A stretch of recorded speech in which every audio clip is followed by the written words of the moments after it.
DC Comics built an empire on heroes who inspire hope. Superman saving lives, Batman protecting the innocent, Wonder Woman championing justice. For decades, these characters represented the best of humanity, carefully crafted to entertain audiences of all ages under the watchful eye of the Comics Code Authority. Then DC decided they didn't need oversight anymore. What followed were some of the most controversial, shocking, and downright disturbing moments in comic book history. These weren't just dark stories. These were scenes so graphic, so excessive, that even mature readers questioned whether they'd gone too far. 1. Batman. Damned. The Bat Penis Controversy, 2018. In September 2018, DC launched Black Label, a new imprint promising mature Batman stories without continuity constraints or censorship. The first release was Batman, Damned #1 by Brian Azzarello and Lee Bermejo, a dark supernatural mystery where the Joker dies and Batman teams up with John Constantine. Then, readers got to page 34. Batman returns to the Batcave and strips to examine his injuries. In 3 small shadowed panels, Bruce Wayne is completely nude. You can see Batman's penis. The internet exploded. Stephen Colbert tweeted about it. Seth Meyers did an entire segment. Social media went wild with memes and outrage. DC's response was immediate panic. Co-publishers Jim Lee and Dan DiDio claimed it was a production error, that the colors were supposed to be darker, the shadows meant to obscure everything. Nobody believed that. Bermejo is one of the most meticulous artists in comics. You don't accidentally publish full frontal nudity. Within days, DC censored all future editions. Digital copies were altered. Future printings used the censored version. The approximately 115,000 uncensored copies became instant collector's items selling for $30 to $50. DiDio admitted the controversy took attention away from what we thought was quality storytelling. Comic shop owners reported being blindsided. With no content warnings, parents who trusted the Batman name bought copies for teenage fans without realizing what was inside. Bermejo defended the nudity as artistic, showing Batman at his most vulnerable. He compared it to Renaissance paintings. But DC's panicked response proved they didn't support their own artist's vision. The real damage was to Black Label itself. DC became gun-shy about mature content. Other projects were delayed or canceled, including Second Coming, a religious satire featuring Jesus learning about Christianity from a superhero. DC canceled it after protests, citing the Batman controversy as evidence they couldn't handle mature content. The imprint that promised creative freedom became defined by what it censored. If DC panicked over tasteful nudity in a clearly labeled mature book, creators questioned whether the company would support anything genuinely provocative. The controversy highlighted a fundamental problem. European comics and manga regularly featured mature content with proper ratings, but American superhero publishers remained terrified of anything beyond PG-13, even in books explicitly marketed to adults. The $6.99 comic became valuable not for its storytelling, but because DC tried to pretend Batman doesn't have genitals. 2. The Joker's Face. Body horror goes too far. 2011 to 2013. In Detective Comics #1, September 2011, part of DC's New 52 reboot, the Joker did something that horrified even longtime readers. He asked someone to surgically remove his face. Not metaphorically, literally. The Joker entered Arkham Asylum, found the doll maker, a serial killer who specialized in preserving human skin, and requested his face be sliced off his skull. The doll maker obliged. Artist Tony Daniel illustrated the aftermath in grotesque detail. The Joker's flayed face hanging on a meat hook, his exposed skull grinning from the shadows. The Joker disappeared for over a year. When he returned in Batman #13, October 2012, for the death of the family, storyline by Scott Snyder and Greg Capullo, he was wearing his own face as a mask. The decomposed, rotting skin was strapped to his skull with leather belts. It sagged, peeled. Sometimes he stapled it on. Greg Capullo's artwork showed every disgusting detail. The texture of decaying flesh, the exposed muscle underneath, the way the skin didn't quite fit anymore. Panels showed the face mask's edges, curling away from the Joker's skull. Leather straps dug into rotting flesh. Staples held sections in place with rust forming around the metal. Batman number 13 opened with the Joker attacking a police station wearing this nightmare mask. Later issues showed him serving dinner to the Bat family with covered platters, implying he'd captured their loved ones. One particularly disturbing scene showed the Joker pressing his decomposing face against Batman's cowl during a confrontation, leaving biological residue on the mask. Critics argued this crossed a line from dark storytelling into gratuitous gore. The Joker had always been disturbing, but this felt designed purely to shock. Comic reviewers noted that children picking up Batman comics expecting superhero adventures instead found body horror that wouldn't be out of place in an R-rated horror film. The storyline became one of DC's best-selling Batman arcs, which created a problem. DC learned that extreme violence sold comics. Sales figures were strong enough that other writers felt pressure to match that intensity. The New 52 became known for pushing boundaries into gross-out territory, with multiple titles featuring graphic violence serving shock value over story. The Joker appeared wearing his rotting face in Suicide Squad, Batgirl, and multiple other titles for years. Every appearance meant more panels of decaying flesh and exposed bone. Other villains received similar grotesque redesigns. The Dollmaker collected faces. Victor Josh carved tally marks into his flesh. The Joker's daughter wore the Joker's face. Every Bat villain needed a body horror gimmick. DC eventually had the Joker reattach his face in Endgame 2015. The explanation was deliberately vague, something about the Lazarus Pit's healing properties. But the damage was done. The Joker's face removal became the poster child for the New 52's excessive violence and shock value storytelling. 3. A Death in the Family. Fans vote to murder a child. 1988. In 1988, DC Comics did something unprecedented and deeply disturbing. They let readers vote on whether to murder a 15-year-old boy. Jason Todd, the second Robin, was unpopular with fans. Introduced after Dick Grayson became Nightwing, Jason was written as angrier, more reckless, and less likable. Readers hated him. Sales on Batman were declining. DC's solution: let fans decide if Robin lived or died. Batman number 427 to 428, December 1988 to January 1989, by Jim Starlin and Jim Aparo, told the story A Death in the Family.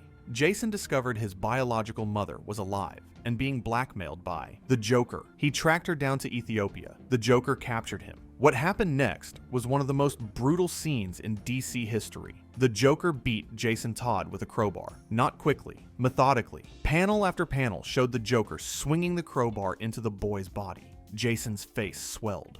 Blood pooled. His costume tore. Jason begged his mother to help. She couldn't move, paralyzed by fear. The Joker laughed through the entire assault.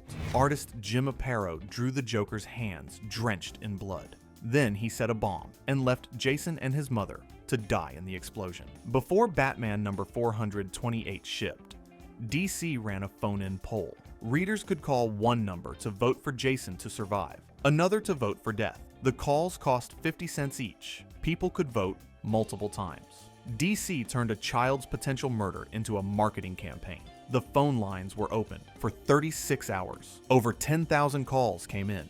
Fans chose death by a narrow margin of 5,343 to 5,271, just 72 votes. Determined Jason Todd's fate. Rumors later circulated that one person programmed an automatic dialer to repeatedly call the death line, potentially swaying the vote. DC had essentially gamified a child's murder and charged fans money to participate. Regardless of outcome, DC profited over $5,000 from the poll. Batman number 428 shipped with Jason killed in the explosion. Batman arrived too late. The Boy Wonder was dead because fans wanted him dead. The issue became one of the most infamous in Batman history, the cover showing Batman carrying Jason's broken body. Critics accused DC of exploiting violence against a child for profit. Mainstream media covered the story, questioning the ethics of letting fans decide a character's fate through a paper call poll. There's something deeply disturbing about a company monetizing a child abuse scene. Years later, writer Jim Starlin admitted he voted for Jason to die. Editor Dennis O'Neil expressed regret about the entire premise, acknowledging the phone poll crossed ethical lines and that modern DC would never approve such a stunt. Jason Todd eventually returned to life in 2005, but A Death in the Family remains controversial, not just for the story, but for DC's decision to profit from a child murder by charging fans to vote on it. 4. Injustice. When Superman becomes a serial killer, 2013 to 2016. The Injustice, Gods Among Us. Comic series, written by Tom Taylor to tie into the video game, featured some of the most extreme violence DC had ever published. It wasn't just that characters died, it was how they died. The premise: the Joker tricks Superman into killing a pregnant Lois Lane. Superman snaps, murders the Joker by punching his hand through the clown's chest, and becomes a tyrant. The series follows Superman's descent into dictatorship and the heroes who oppose him. What followed was a bloodbath. Injustice, Year 1, Number 4, March 2013, showed Superman's killing of the Joker in graphic detail. His hand emerged from the Joker's back, covered in blood. The Joker's eyes went wide. His final laugh was cut short as Superman literally crushed his heart. In Injustice, Year 2, Number 7, June 2014, Black Canary shot Superman with a kryptonite bullet during a battle. Superman, weakened but alive, used a yellow lantern ring to create pliers. He pulled the bullet out of his own chest. Then he looked up at his former ally and fired his heat vision through her abdomen. The panel showed Black Canary with a massive hole burned through her stomach. She dropped dead instantly. Dinah Lance, a founding Justice Leaguer and fan-favorite character, executed by Superman for trying to stop his regime. The brutality of that scene shocked readers. Black Canary and Superman had been allies for decades. They'd saved each other's lives countless times. The comic showed Superman making a calculated decision to murder her, then walking away without remorse. It wasn't a heat-of-the-moment mistake, it was execution. Injustice, Year 3, featured the death of the Huntress, beaten to death. The death of Captain Atom, who exploded in a nuclear blast that devastated a city. The death of Green Arrow, who Superman killed with heat vision in front of Batman. Each death was more graphic than the last, with detailed artwork showing the moments of impact, the blood, the broken bodies. In Injustice, 2 Number 7, February 2017, Ra's al Ghul used a pill that gave people super strength. Alfred Pennyworth took one and fought Superman to protect Bruce Wayne. Superman responded by punching Alfred so hard that the old man's spine shattered. Alfred died in Bruce's arms. Superman killed Alfred, Batman's father figure, an elderly man, with his bare hands. The scene showed Superman's fist connecting with Alfred's face, the old butler's body flying backward, Bruce catching him as he fell. Alfred's last words were apologizing for not being able to protect Bruce. Then he died, while Bruce screamed in anguish. The series reveled in shocking deaths. Nightwing died when Damian Wayne accidentally broke his neck on a rock. Shazam died when Superman used heat vision to lobotomize him for disagreeing. Lex Luthor, Hawkgirl, Kid Flash, Captain Marvel. The body count was staggering. What made it worse was the casual nature of the violence. Superman didn't struggle with these decisions. He didn't show remorse. He simply killed anyone who opposed him, then moved on to the next victim. The story transformed the most hopeful hero in comics into a mass murderer who felt nothing about his crimes. The artwork didn't shy away from the gore. Mike S. Miller's illustrations showed every brutal detail: broken bones protruding through skin, blood splatter patterns. The exact moment life left characters' eyes. It felt less like a superhero comic and more like a horror anthology. Critics noted that Injustice felt less like storytelling and more like torture pornography. Every issue found new ways to brutally murder beloved characters. The violence wasn't in service of the story. It was the story. Readers tuned in to see who would die next and how graphically the death would be depicted. Tom Taylor defended the series, arguing that the premise required showing the consequences of Superman's fall. But there's a difference between consequences and dozens of issues showing heroes murdered in increasingly gruesome ways. The series ran for years across multiple volumes, each finding new ways to kill beloved characters. It became a formula. Introduce a fan favorite, show them opposing Superman, then kill them brutally. The success of Injustice influenced DC's mainline comics. The New 52 era became known for killing characters and darker storytelling. Heroes versus. Heroes became a popular trope. The idea that Superman could become evil if pushed hard enough seeped into other stories. Writers started exploring what-if scenarios, where heroes turned villain, often with graphic violence accompanying their falls. The 2021 animated Injustice movie adapted the story with an R rating for bloody violence. The film included Superman punching through the Joker's chest, the deaths of multiple heroes, and extensive gore. Producer Rick Morales confirmed they deliberately included the graphic violence to match the comics. The movie proved that Injustice's appeal wasn't complex storytelling about tyranny and resistance. It was watching Superman brutally murder his friends. Injustice sold extremely well and spawned multiple sequel series, but its success came from shock value, watching Superman murder his friends in graphic detail. It pushed DC's violence to an extreme that made even longtime readers uncomfortable. 5. All-Star Batman and Robin, Misogyny and Mayhem, 2005 to 2008. Frank Miller's All-Star Batman and Robin, The Boy Wonder, 2005 to 2008, became infamous, not just for its violence, but for its treatment of women and its sheer, mean-spirited cruelty. Miller, who'd previously written The Dark Knight Returns and Batman Year One, was given complete creative freedom. The result was a Batman so violent, so cruel, that readers questioned if Miller understood the character at all. The series opened with Dick Grayson's parents being murdered. Batman, watching from the shadows, called the 12-year-old boy's trauma kind of hot. He then kidnapped Dick, forced him into the Batmobile, and verbally abused him for crying about his parents' deaths. Batman's internal monologue referred to Dick as retarded. He left the child in the Batcave with rats and told him to eat them for food. When Dick cried, Batman called him weak. The training sequences showed Batman deliberately placing a traumatized child in dangerous situations to toughen him up. It read less like mentorship and more like documented child abuse, but the treatment of female characters was worse. Black Canary first appeared in a bar fight, drawn by Jim Lee in a costume so revealing it barely qualified as clothing. Miller's narration described her body in explicitly sexual terms across multiple panels. The camera angles focused on her chest and rear. Every panel seemed designed to objectify her, rather than establish her as a character. Wonder Woman was written as a man-hating stereotype who wanted to murder men and enslave them. Her dialogue consisted of misandrist rants. She was reduced to a straw feminist caricature. In one scene, she and Batman argue, and her entire characterization boils down to men are terrible and deserve punishment. It bore no resemblance to the actual Wonder Woman character. Vicky Vale appeared in a scene where she strips down to her underwear, for no reason, while talking to her editor. The scene existed purely for sexualization. It served no story purpose. The editor doesn't even react, suggesting this is somehow normal behavior in Miller's Batman universe. The violence was equally excessive.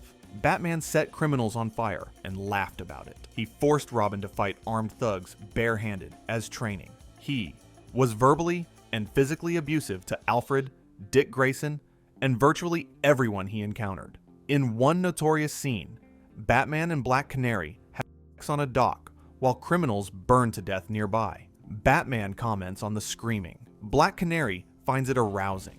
Miller famously wrote Batman saying, "I'm the goddamn Batman," so many times it became a meme. But the phrase captured the series' problem. This wasn't Batman. It was Miller's power fantasy of a sadistic billionaire who terrorized children and objectified women. The series faced mounting criticism with each issue. Comic reviewers called it the worst Batman story ever published. Fans organized online petitions demanding DC cancel it. The delays between issues stretched to 6 months, then longer. Miller's behavior in interviews didn't help, as he doubled down on his creative choices and dismissed critics as not understanding his vision. When critics called out the sexism and violence, Miller dismissed them. The series became his statement that Batman should be cruel, women should be sex objects, and anyone who disagreed didn't understand real Batman. He gave interviews comparing his Batman to Dirty Harry and other ultraviolent characters from 1970s cinema, suggesting the character needed to return to that brutal aesthetic. The series was never finished, After 10 issues published over 3 years with massive delays, it was quietly canceled. DC tried to distance themselves from it, eventually removing it from continuity entirely. The planned final 2 issues were never published. Artist Jim Lee later admitted the project became impossible to work on due to the controversy and Miller's increasingly erratic creative direction. All-Star Batman and Robin represent censorship's opposite problem. DC gave Miller complete freedom with no editorial oversight. The result was gratuitous violence, rampant misogyny, and child abuse packaged as a Batman comic. Sometimes censorship exists for a reason.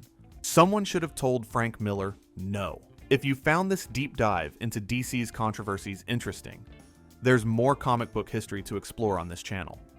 The subscribe button's right there, and the like button helps more than you'd think. Thanks for watching.